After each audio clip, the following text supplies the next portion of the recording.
La pregunta del millón este año es, ¿qué opinas de la IA? ¿La usas? ¿Cómo la usas? ¿Crees que hay que dejar de usarla? ¿Hay que prohibirla? ¿Cómo se puede regular?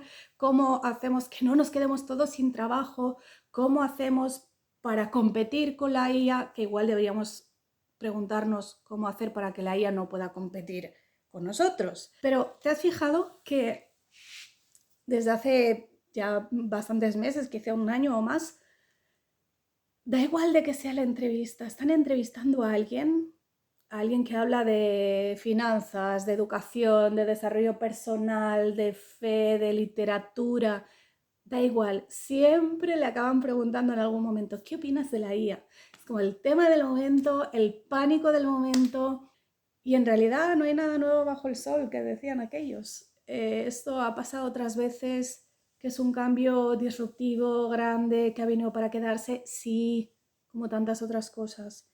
Como la imprenta vino para quedarse y el telégrafo fue el inicio de la revolución de las comunicaciones. Tantas cosas que han llegado y han dado miedo y ha habido gente que no ha querido usarlas o peor que ha querido prohibirlas. Yo no soy muy amiga de querer prohibir las cosas, pero vamos a hablar un poquito sobre la IA. Lo primero que quiero decir es que no hay que tenerle miedo a la IA, que es como, se ha formado como un concepto ahí como abstracto de IA y mucha gente no sabe ni de qué hablamos cuando hablamos de la IA, porque inteligencia artificial no es algo nuevo. Los algoritmos de las redes sociales funcionan con inteligencia artificial. El algoritmo de YouTube es una inteligencia artificial, pero no ahora, lo ha sido siempre. Y no es nuevo, no es del año pasado ni del anterior. Y como decía, cada vez que hay un avance tecnológico, que primero se desarrolla la tecnología y luego llega al gran público. O sea, para cuando te llega a ti, esto ya está mucho más avanzado de lo que tú te puedas imaginar. No sabemos hasta dónde podrá llegar, no en el futuro, sino ya ahora, de lo que ya es capaz la IA. Entonces, esto nos afecta como consumidores de contenido, que somos todos en mayor o menor medida, como creadores o de contenido o como emprendedores o a lo que sea que te dediques, como profesionales y como trabajadores, esto influye en cualquier sector, y como padres y educadores, porque ¿qué pasa con los niños y la IA?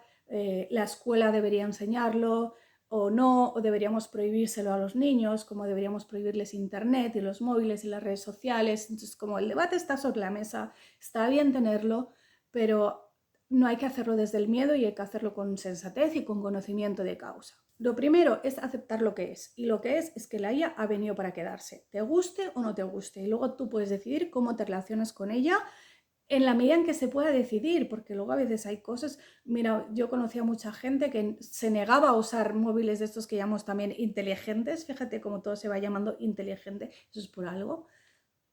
Y al final han caído porque ya hay muchas cosas que no las puedes hacer si no tienes uno de estos móviles y tienes que tener una dirección de mail y bla, bla, bla. Entonces, a veces que no te puedes resistir al cambio. Es como si dijeras, no, es que yo quiero seguir yendo en carreta tirada por un burro para ir a hacer mis recados. Oye, pues no va a poder ser. Como consumidores y como educadores también, en lo que más énfasis se está poniendo es en cómo distinguimos lo que es verdadero o lo que es creación humana de lo que es IA. Y eso casi no es ni siquiera tan importante. Puede haber cosas que estén hechas con IA, que estén bien hechas y que sean verdaderas y que no sean una mentira como tal, ¿no? Yo puedo crear un vídeo educativo sobre un tema y que esté todo bien, y simplemente la IA me ayuda a hacerlo mucho más rápido. Y donde antes necesitaba un equipo y mucho tiempo y mucho dinero, en 20 minutos me lo hace la IA y el resultado es a nivel de calidad incluso mejor que el que podíamos hacer antes. Y eso está bien, eso está bien.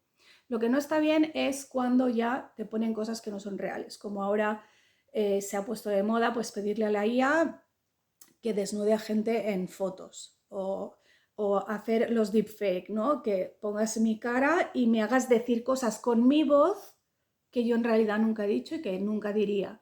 Eso es lo que es el engaño, pero eso ya estaba pasando antes también. ¿Os acordáis cuando se empezó a decir que los niños no tenían que memorizar, que no había que enseñarles datos porque los datos están todos en Google? Bueno, pues en Google hay mucha mierda también.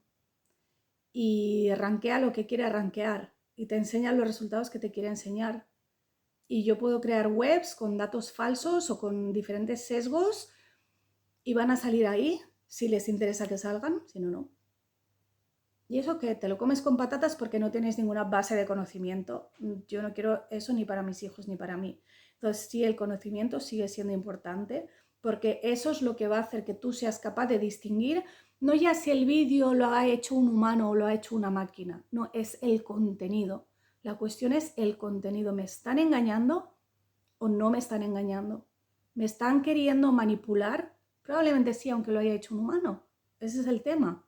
Entonces, también por eso, en el debate sobre si habría que obligar a que todo el contenido que se hace con IA venga marcado como que se ha hecho con IA, creo que ahí es que echa la ley, echa la trampa. Porque yo puedo hacer algo con IA y que sea falso, que insisto, son dos cosas diferentes, y puedo no marcar que se ha hecho con IA. ¿Y quién va a poder comprobar eso? ¿Cómo se va a comprobar eso?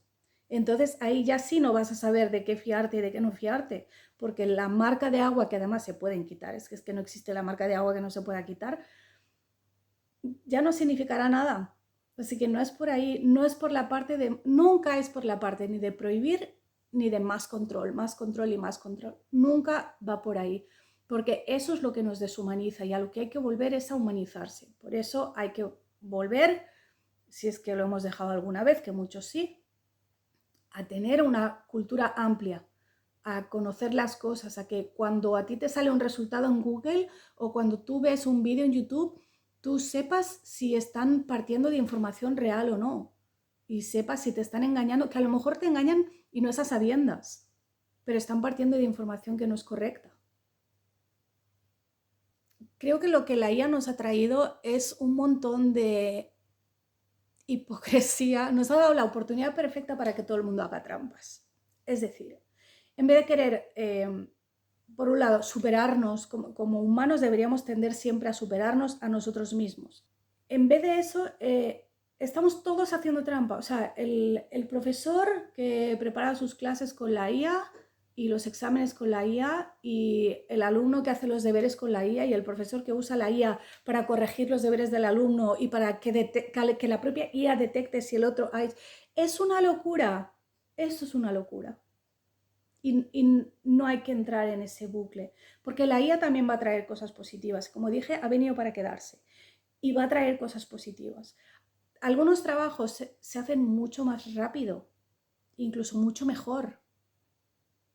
¿Yo prefiero leer una novela escrita por un humano? Sí. ¿Prefiero ver arte hecho por humanos? Sí. Pero cuando yo estoy, por ejemplo, documentándome para hacer un vídeo o para escribir un libro, lo que antes me podía llevar días, a la IA le lleva minutos, que igualmente yo luego tengo que tener como esa base para saber si lo que me está diciendo es una barbaridad o no. Pero me lo hace, o le digo, tengo estas ideas y no sé muy bien cómo ordenarlas, y en 5 segundos me ha hecho una propuesta, o 3 propuestas si le pido 3. Y eso hace que el trabajo lo puedas hacer más rápido, de manera más eficiente. Esto ha pasado con muchos otros avances, que en algunos hemos podido decidir optar por no usarlos, pero en otros no hay discusión posible.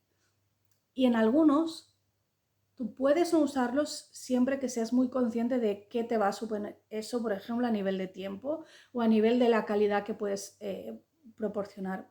Con el tema del tiempo, por ejemplo, recuerdo que leí un libro sobre los Amish, era Valores familiares de los Amish o algo así, y explicaban que no es que ellos rechacen la tecnología, sino que cada comunidad, como cada comunidad es en cierta forma independiente, decide si va a adoptar o no cierta tecnología.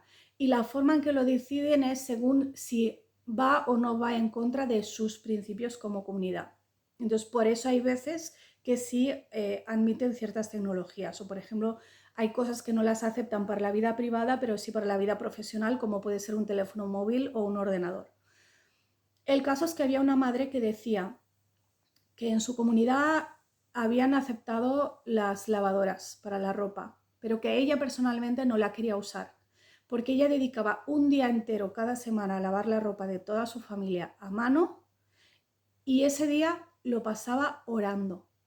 Todo el día, todo el tiempo que hacía la colada estaba orando por su familia y por su comunidad y por el mundo y por lo que ella quisiera rezar, ¿no? Pero era como que lo tenía vinculado y decía, ya si la lavadora me hace la colada en 1 hora, el resto del día es verdad que podría hacer otras cosas, pero me quita todas esas horas de oración que también son importantes. Entonces prefiero hacerlo a mano, porque también pues, uno a veces reza mejor cuando está físicamente en movimiento. Y eso por no hablar de todas las externalidades negativas que trae cada avance tecnológico, como el coche, que en teoría mejora el transporte, puedes ir más lejos, más rápido, y eso es verdad y está bien, pero también ha hecho, por un lado, que haya, sobre todo en las ciudades, embotellamientos, caravana, y con lo cual a lo mejor tardas todavía más, ya no es aquello de tengo el trabajo a 5 minutos de mi casa, no es ahora tardo 1 hora o 2 horas para llegar al trabajo. Y aparte, otra cosa que comentan también comunidades como las de los Amish, ha hecho que se diluya mucho ese sentido de comunidad, en el sentido de que las comunidades, o sea, tus amigos no son los 5.000 contactos que tienes en Facebook. Tu comunidad verdadera es pequeña y tiene que ser cercana, porque el roce hace el cariño, decimos, ¿no?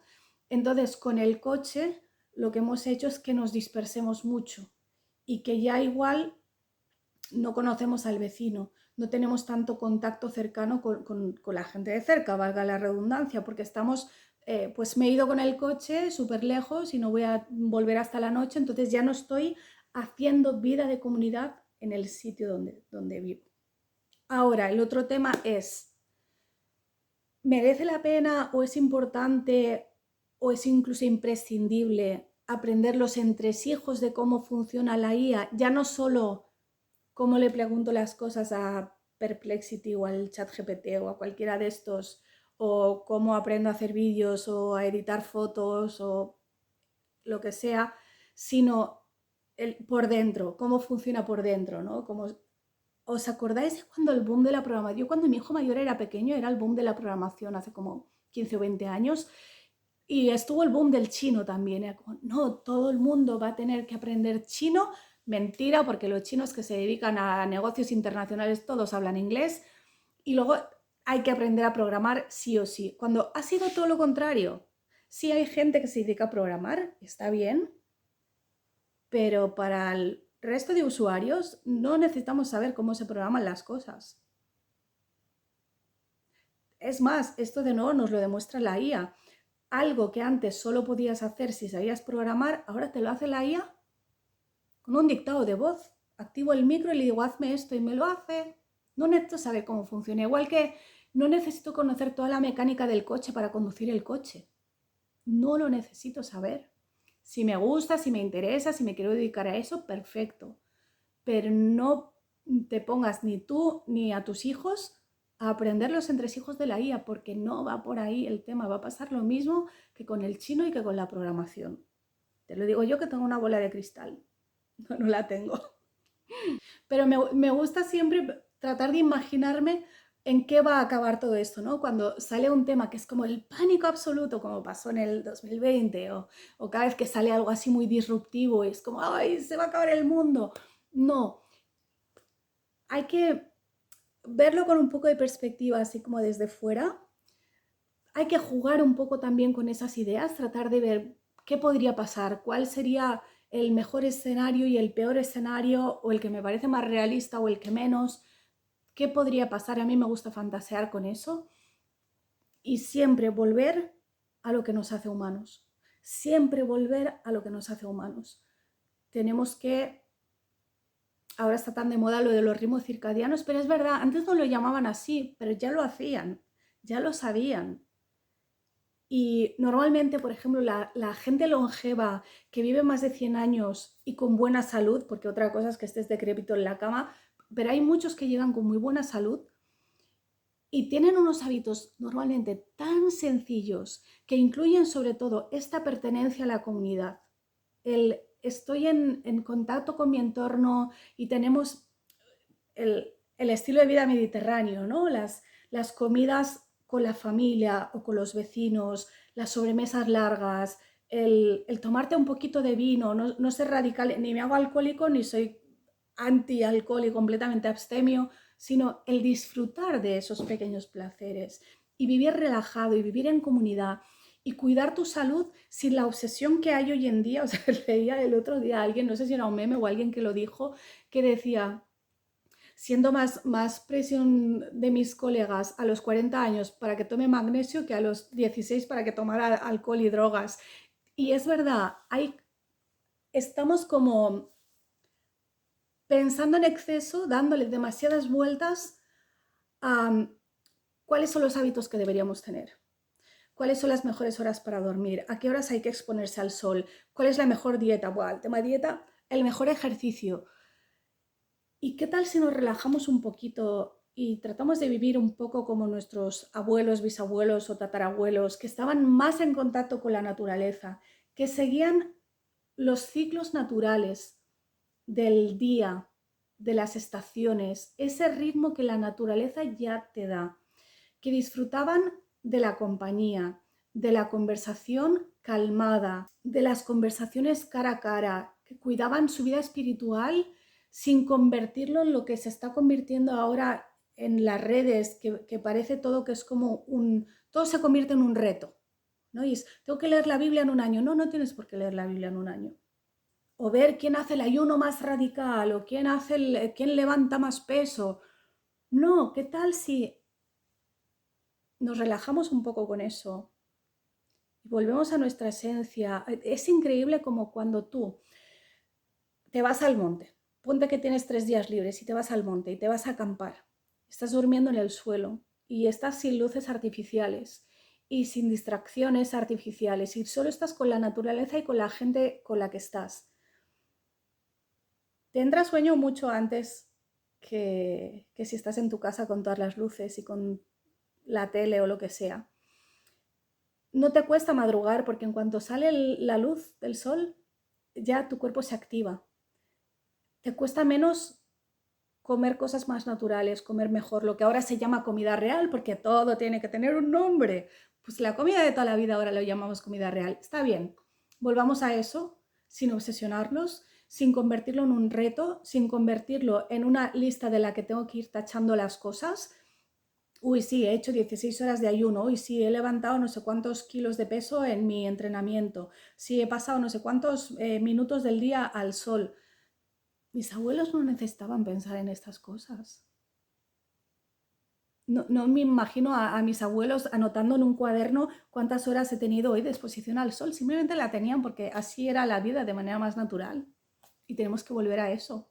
Y la IA la usamos para lo que nos sirve, para lo que nos conviene, como todo lo demás.